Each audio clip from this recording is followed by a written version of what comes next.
안녕하세요. 훈이준이 인사드립니다. 네, 반갑습니다. 네, 오늘 장이 좋지 않았는데 좋은 결과 있으셨길 바랍니다. 그리고 공부를 하기로 했었죠.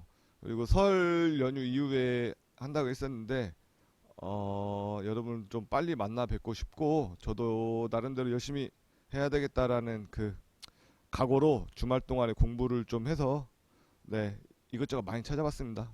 그리고 정리해가지고 여러분들과 함께 할 수 있는 시간을 갖도록 하겠습니다. 자, 캔들 들어간다. 캔들은 하루 종일 주가의 흐름이죠. 그리고 이 캔들 안에는 시가와 종가, 고가와 저가가 있습니다. 네, 양봉이었을 때는 시가가 아래에서 시작해서 잠깐 밀렸다가 위로 올라가고 밀려서 종가로 마감을 한 모습이고, 음봉은 위에서 시작해서 잠깐 올랐다가 떨어졌다가 잠깐 또 조금 오른 모습으로 마감을 했던 그런 모습의 캔들을 보여주고 있고요. 양봉은 매수세가 강했다. 음봉은 매도세가 강했다. 네, 이렇게 이해하시면 될 것 같습니다. 자, 그리고 나오네요. 양봉은 매수세가 강했다. 이전 주가가 약세라면 상승 반전할 가능성이 있다. 하락세에서 음봉보다 몸통이 큰 양봉이 나타나면 상승세로 전환할 가능성이 있다. 네, 그리고 음봉은 매도세가 강하다. 이전 시세가 강했다면 하락 반전할 가능성이 있다. 고가권에서 음봉이 나오는 걸 얘기하는 거죠. 상승세에서 양봉보다 몸통이 큰 음봉이 나타나면 하락세로 전환할 가능성이 크다. 네.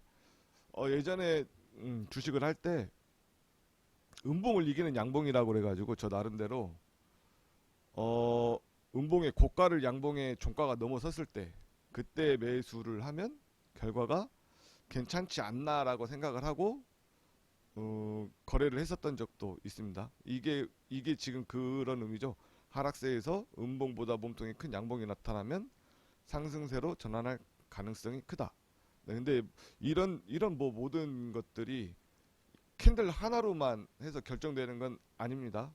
자기 자신만의 그 기준을 가지고 네, 꼭 매수 매도 해야 된다는 것 잊지 않으셨으면 좋겠습니다. 상승 삭바형, 아까보다는 아래 꼬리가 아예 없는 그 양봉을 얘기합니다. 시가와 저가가 같다. 강한 매수세. 하락 추세가 발생하면 주가 반전의 신호가 된다. 네. 그리고 이 캔들을 확인을 하고 여기 꼭지점, 고점을 넘어가면 매수 신호가 될 수 있다. 이런 얘기입니다. 그리고 하락 삿바형, 종가와 저가가 같다. 네. 강한 매도세를 얘기하는 거고, 상승 추세에서 발생하면 주가 반전의 신호가 된다. 이제 떨어진다는 얘기겠죠. 네, 그리고 떨어질 때 또 한번 여기 밑에 있는 저가, 종가를 돌파라고 하기는 붕괴하면 네, 매도를 하시면 된다는 얘기입니다. 그리고 영망치형, 장 시작 후 주가가 상승하다가 하락했지만 시가보다는 높다. 네. 그리고 저가권에서 나타나면 매수 신호가 된다. 이게 가장 많이 나온다고 합니다. 저가권에서 이 영망치형이 나온 후부터 상승을 이어가는 그런 그림이 가장 많이 나온다고 하는데, 여기서 가장 중요할 거는 시가, 이 시가와 저가가 바닥인지, 네, 바닥인지 확인을 꼭 해야 되고, 그리고 여기 꼭지점, 고점을 돌파하면 그때가 매수 신호가 된다고 합니다. 자, 유성형, 장 시작 후 주가가 상승하거나 하락해서 저가 수준에서 장 마감한 것. 고가권에서 나타나면 매도 신호가 된다고 합니다. 이게 제일 중요한 얘기겠죠. 상승하다가 긴 꼬리를 만들고 아래로 떨어졌다. 네. 근데 이 부분은 고가권에 있으면 매수세가 강한 지점에 있는 주식이어서 반등이 나타날 수도 있다고 합니다. 그래서 여기 이 마지막에 저점을 붕괴했을 때 매도를 하고 여기서부터 다시 반등이 나와서 이 꼭지점을 넘어가면 네, 매수할 수 있는 기회가 또 있을 수 있다고 하네요. 다음 망치형, 네, 이것도 하락 추세에서 저점에 나타나면 상승 전환을 의미한다. 이 꼬리 길이가 몸통의 2배 이상이어야 한다고 합니다. 네, 진짜 바닥인지 꼭 확인할 필요가 있고, 이 말은 꼭 나오죠. 바닥인지 확인할 필요가 있고, 위에 넘어가면 매수, 아래 깨지면 매도. 네, 똑같습니다. 교수형은 상승 추세에서 고점에서 나타나는 하락 신호, 네, 이것도 똑같습니다. 여기 이거는 또 아까 마찬가지로 상승 추세에서 나타나는 거기 때문에 상승 여력이 계속 있다면 또 넘어갈 수 있겠죠, 이 지점을. 네, 그럴 때 매수, 여기 깨지면 매도로 대응하라는 얘기입니다. 장대 양봉 가장 중요하죠. 장대 양봉, 장대 음봉. 네, 장대 음봉은 어떤 상황에서든 무조건 좋지 않습니다. 장대 음봉. 네, 안 만났으면 하는, 만나지 않았으면 하는, 네, 그런 캔들이죠. 장대 양봉. 가지고 있던 주식이 장대 양봉을 만나서 네, 훨훨 날아가는 꿈을, 네, 그런 돼지 꿈을 좀 항상 꾸고 있죠. 장대 양봉은 흔히 세력이라는 주체가 들어온 흔적으로 대량 거래량을 동반한다. 이게 제일 중요합니다. 대량 거래량을 등반한다. 그리고 의미 있는 대량 거래 장대 양봉이 중요한데, 신고가 돌파 장대 양봉, 박스 돌파 장대 양봉, 장기 이평 돌파 장대 양봉, 정배열 초기 장대 양봉, 강력한 상승 일파, 조정 이후 첫 장대 양봉. 네, 이 다섯 가지가 있는데 우리가 특징주를 계속적으로 다루다 보면 거의 대부분이 다 장대 양봉입니다. 네, 거의 대부분이 다 장대 양봉이고, 이 장대 양봉이 나왔다고 무조건 좋냐? 꼭 그런 건 아닙니다. 장대 양봉 후에 계속 조정을 주고 상승 없이 끝까지 밀리는 그런 종류도 있습니다.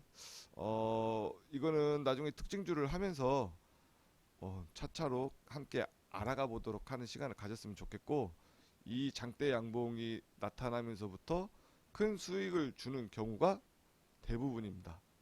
네. 자, 그리고 하락 잉태형과 하락 잉태 확인형. 앞에 두 캔들은 하락 잉태형. 세 개까지 합하면 하락 잉태 확인형. 네. 여기에서 두 번째 봉에서 개파락하죠. 개파락하고 뭐 저점까지는 깨지 않았지만 계속 하락 추세가 살아있는 그런 의미이고, 다음날 하락을 해서 이거를 확인했다, 이런 거죠. 네. 그리고 상승 잉태형은 갭 상승을 해서 하락을 어느 정도 만회를 하고 그 다음날 이 고점까지, 음봉의 고점까지를 넘어선 거를 상승 잉태 확인형이라고 합니다. 네, 근데 반대로 생각해 보면 양봉, 음봉으로 하락 잉태형이 나왔는데 여기에서 다시 양봉으로, 이 음봉의 고가를 깨는 양봉으로 양봉이 나온다면 이거는 뭘까요? 상승 추세로 다시 바뀌었다고 볼 수도 있는 거죠. 그러니까 이게 나왔다고 해서 무조건 떨어진다, 하락 잉태 확인형이 된다, 뭐 이런 건 아니라는 것을 말씀드리고 싶어서 네, 드리는 말씀이고요. 마찬가지입니다. 네, 이건 무조건 오른다는 게 아니라 여기서 다시 밑으로 갈 수도 있다.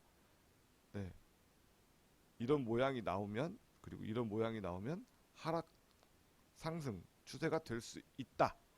네, 꼭 된다는 건 아닙니다.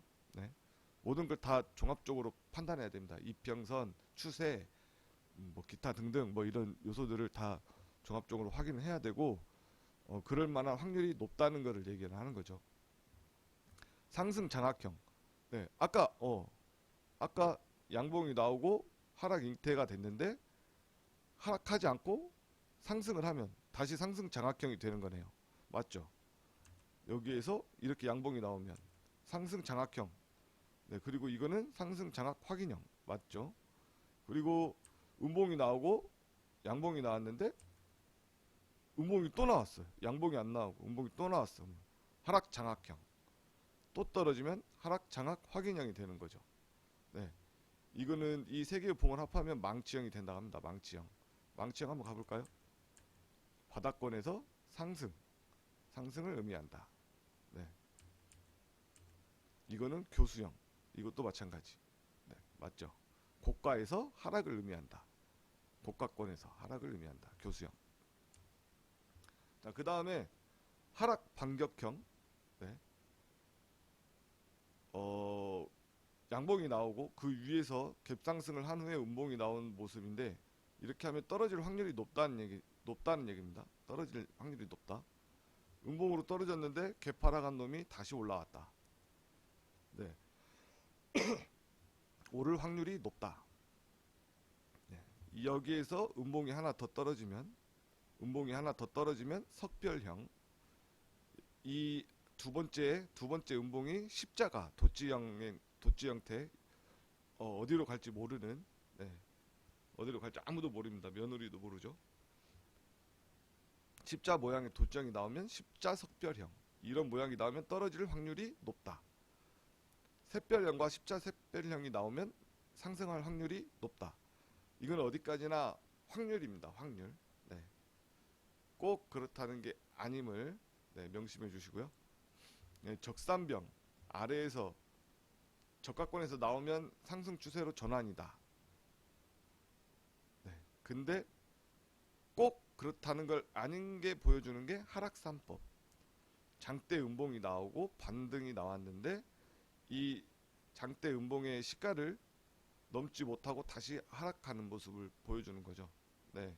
중간권에서 반등이 나오다가 떨어지는 모습. 네, 이러면 이제 나락으로 가는 거죠. 네, 흑산병 고가권에서 나타나면 하락 신호. 네, 장대 양봉이 나오고 흑산병이 출현한 후 이 시가를 건들지 않고 조정이 나왔다가 다시 장대 양봉의 고점을 돌파하면서 상승이 나오는 모습. 네. 이게 야, 상승이 나온다고 그랬잖아. 왜 이래? 그러니까 모든 걸 다 종합해서 봐야 된다는 게, 이렇게 조합이 왔다 갔다 왔다 갔다 할 수가 있으니까, 네, 그 점을 종합해서 판단해야 된다고 하는 겁니다. 지금까지, 네, 캔들을 알아봤고 캔들 하나하나에 의미를 부여를 해보시는 것도 좋지만 전체적인 흐름을 보시고, 네, 기본적인 캔들에 대한 유형 정도, 이러면은 상승 확률이 높다, 하락할 확률이 높다. 내 주식이 어떤 위치에 어떤 캔들의 모양을 하고 있고 앞으로 어떻게 움직일 가능성이 높은지에 대해서 한 번씩은 생각해보는 시간을 가졌으면 좋겠습니다. 네, 감사합니다. 훈이주님 많은 사랑과 관심 부탁드리고요. 저는 주린이니까 제 모든 영상은 꼭 참고용으로만 부탁드리겠습니다. 이상 마치겠습니다. 감사합니다.